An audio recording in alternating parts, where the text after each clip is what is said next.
Hey friends, it's Jennifer All here with your Daily Hope. We're looking at Jeremiah chapter 23, which starts with, "Woe to the shepherds who are destroying and scattering the sheep of my pasture, declares the Lord." And then in verse 10, he says, "The prophets, they follow an evil course and they use their power unjustly." So right out of the gate, you can tell this chapter is primarily a rebuke to the shepherds and the prophets who were leading God's people.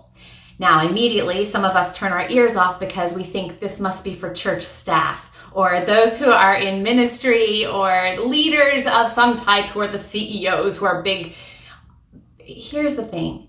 This is for everyone because every single one of us is leading someone else. There is someone in your life who is looking up to you as a person of influence and authority in their life. Parents, I'm talking to you. Coworkers, I'm talking to you. Friends who've ever been sought after to give advice to another friend, I'm talking to you.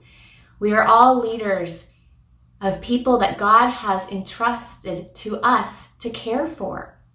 And this is holding us accountable to how we are leading people. Because to be honest, whenever we lead from our own agenda, we tend to lead people astray. And that's what's coming out in this chapter is that these people who were leading God's people, many times they were doing it from their own desires, their own agenda, and they were pandering to what the people wanted to hear, not what they needed to hear. They were giving them what they were craving instead of what they actually needed, what God was saying. And we have to check ourselves, do an honest assessment whenever we are leading, giving advice, teaching someone, coaching someone, making a decision on someone else's behalf. Are we doing it from our own agenda, our own mindset, our own ideas of what's right? Or are we actually seeking the Lord first? Are we reflecting His heart and His will? Or are we going with our own desires, our own thoughts? Because we do need to ask ourselves, did we just phone it in? Did we just assume my way is the right way and God will get on board with it? Clearly God must agree with me because I'm always right. No, that's not the way this works. We need to check in with God first, seek Him first in every matter. And we need to do that honest assessment of are we leading from what God is prompting us, or are we leading from what we think people would like? Because we like to be liked, right? And as leaders, we want to stay in good favor with those we're trying to lead.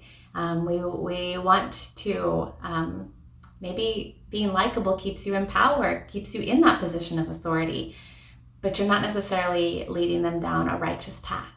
So this is an honest, accountable chapter, but here's the thing. Here's the good news that we see is that this is not just a reprimand for all of us to do it better, do it more. This is not God heaping a whole bunch of performance anxiety on top of us. No, this is a wonderful call to not lead from our own strength, our own ideas, our own mind, but instead come to God.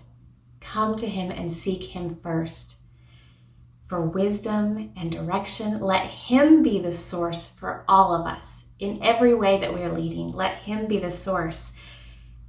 And then out of that place of intimacy and connection and relationship, we echo Him to all those that we are entrusted with, all those that we are caring for. He says in verse 3, he goes, "I myself will gather the sheep who have been scattered. From everywhere that they have been cast out, I will bring them back to their pasture where they will be fruitful and increase in number. I will place shepherds over them who will tend to them, and they will no longer be afraid or terrified, nor will any be missing." God Himself will be our shepherd.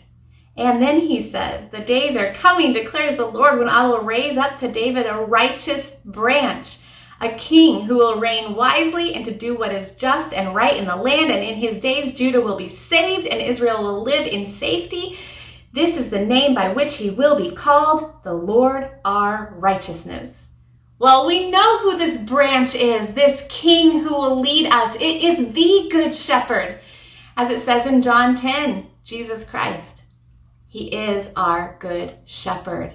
So we get to just come and follow after him, our Good Shepherd, who leads us into these wonderful green pastures along cool waters that refresh and nourish us. So here's the way I think about it. We get to be sheep. Stop thinking of ourselves as shepherds, but think of ourselves as sheep. And we get to follow after the Good Shepherd. He will lead us into these green pastures. And then as sheep, we go, I'm going to start leading this other sheep so that this sheep can also follow the Good Shepherd into these green pastures that I have learned to live in because I'm following after the Good Shepherd myself.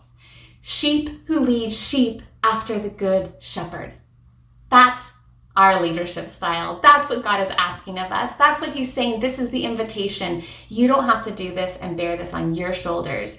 You get to be sheep who follow after the Good Shepherd who lays down his life for you and me, the Savior of our souls, Jesus Christ. Come seek him first and then be a sheep who shepherds others after the Good Shepherd.